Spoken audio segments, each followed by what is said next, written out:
Very good evening guys. Welcome to Aditya trading and research analysis video. इस video में हम जानेंगे कि निफ्टी 50 में क्या प्राइस एक्शन देखने को मिल सकता है आने वाले ट्रेडिंग सेशंस में, जो कि मंडे का दिन है।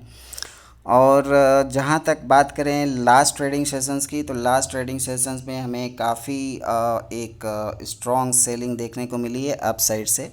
और ये एक्सपेक्टेड भी था। एक्सपेक्टेड इसलिए था क्योंकि मार्केट लगातार जो है अप साइड, अगर डेली कैंडल पे अगर हम लोग देखें तो मार्केट जो है लगातार अपसाइड मोमेंटम दिखा रही थी। कभी कहीं ना कहीं से तो एक बार प्रॉफिट बुकिंग आनी थी, मार्केट को करेक्ट होना था, तो वो फ्राइडे को मार्केट ने वो करेक्शन दे दिया है। तो अब यहाँ से क्या हो सकता है आगे के लिए, क्या रणनीति होनी चाहिए निफ्टी 50 में, किस तरह से प्राइस एक्शन फॉलो कर सकता है आने वाले ट्रेडिंग सेशंस में, तो उसके बारे में हम लोग जानेंगे। तो देखिए, सबसे पहले जो की फैक्टर है निफ्टी 50 के लिए, उसके बारे में हम लोग डिस्कस कर लेते हैं। तो अगर आप देख सकते हैं तो यहाँ से मार्केट ने लगातार जो है पिछले वीक एक अपसाइड मोमेंटम दिखाया। मार्केट ने लगातार 4 दिन तक मार्केट ने एक बुलिश फॉर्मेशन दिखाया है। बट फ्राइडे की क्लोजिंग के दिन यहाँ पे हमें देखने को मिला कि झटके में मार्केट ने पूरा लो ही कवर कर लिया। तो ये जो लो है मार्केट ने पूरा कवर कर लिया टॉप से बॉटम तक। करेक्ट। तो ये कुछ नहीं था, इसको हम लोग एक प्रॉफिट बुकिंग की तरफ से एक कह सकते हैं कि एक प्रॉफिट बुकिंग जो होनी चाहिए थी, जो नेचुरल भी थी, वो प्रॉफिट बुकिंग आई नहीं थी, तो एक करेक्शन होना भी स्वाभाविक है। तो इसको हम लोग वीकनेस की लिहाज से नहीं देख सकते हैं। ये एक नॉर्मल सा फेनोमेनन है जो कि मार्केट में होता है। क्योंकि मार्केट ये यूनिवर्सल ट्रूथ है कि वन साइड मोमेंटम कभी नहीं देती। मार्केट जो है अप साइड अप डाउन करके ही एक डायरेक्शन को कवर करती है, चाहे वो बेरिश मार्केट हो या बुलिश मार्केट हो। इनफैक्ट अभी मार्केट में एक लास्ट ट्रेडिंग सेशंस में एक हमें सेलिंग देखने को मिली है, तो इसका मतलब ये बिल्कुल नहीं है गाइज कि निफ्टी 50 में वीकनेस है। तो इम्पॉर्टेंट की लेवल्स क्या है मंडे के लिए? इम्पॉर्टेंट ये है कि ये जो हमारा गैप है, जो कि मैंने मार्क करके भी रखा है, तो ये गैप काफ़ी इम्पॉर्टेंट है गाइस। और मैं अगर सच बताऊं तो हर जगह यही बातें चल रही कि मार्केट जब तक इस गैप को फिल नहीं करेगी तब तक मार्केट में एक अपसाइड मोमेंटम आना संभव नहीं है। इनफैक्ट देखिए, मार्केट में गैप कवर ज़रूर होते हैं, लेकिन वो गैप कवर होने की राइट टाइम, राइट फैक्टर भी होने चाहिए। कुछ ऐसी सेलिंग प्रेशर भी दिखनी चाहिए जिसकी वजह से ये हम कह सकते हैं कि हाँ, वो गैप कवर हो सकता है। अगर मार्केट में एक छोटा सा गैप है तो वो कवर होना काफ़ी इजी होता है। जैसे कि छोटा गैप कह सकते हैं, तो 50-60 पॉइंट या 80 पॉइंट्स का गैप इजीली कवर कर लेता है नेक्स्ट डे और मे बी 2-3 दिन में। बट यहाँ पे आपको एक चीज़ मार्क करने वाली है कि मार्केट ने पूरे वीक, अगर कहें तो गलत नहीं होगा, पूरे वीक मार्केट ने इस गैप को होल्ड किया है और इस गैप के ऊपर ही हमें क्लोजिंग मिली है पूरे वीक। तो ये गैप हमारे लिए प्राइस एक्शन के लिहाज से हमारे लिए ये कह सकते हैं, ये गैप हमारे लिए एक सपोर्ट का भी काम कर सकता है। क्योंकि ये गैप इतना इम्पॉर्टेंट है गाइज, अगर आप देखेंगे तो ये गैप बना ही इसलिए है क्योंकि ये काफ़ी इम्पॉर्टेंट रेसिस्टेंस लेवल हुआ करता था पिछले ट्रेडिंग सेशन में अगर आप देखें तो तो इसका ब्रेकआउट मिला है, तो ये अब हो सकता है कि सपोर्ट का काम करे।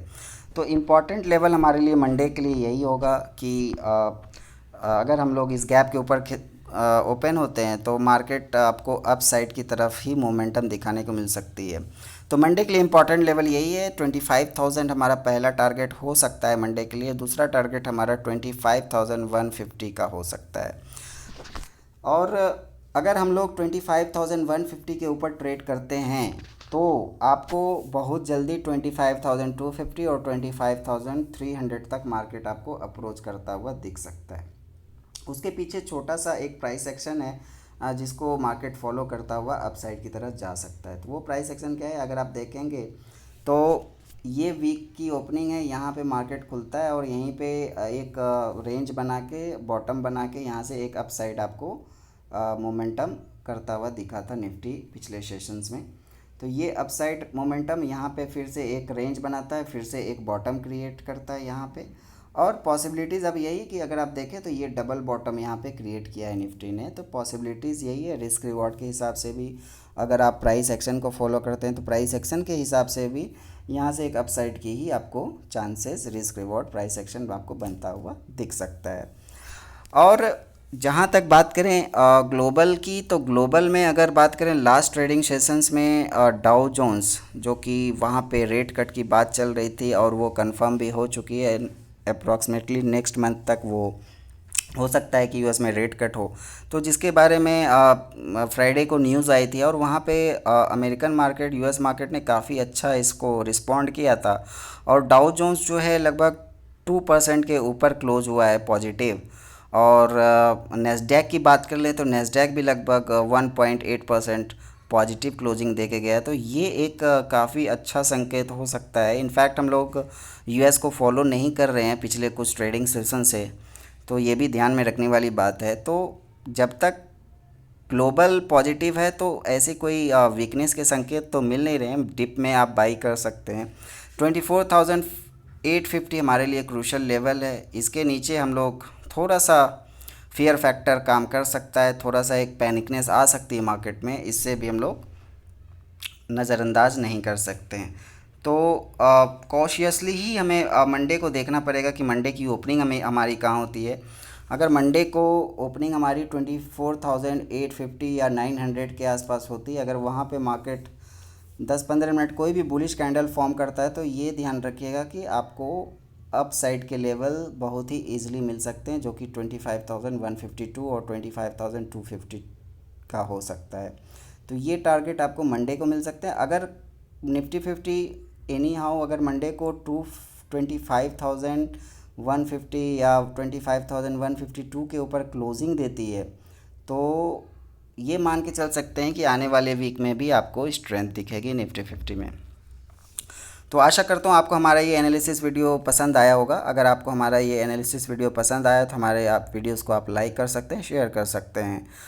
तो फिर मिलते हैं नेक्स्ट एनालिसिस वीडियो में। तब तक के लिए हमारा वीडियो देखने के लिए बहुत बहुत धन्यवाद।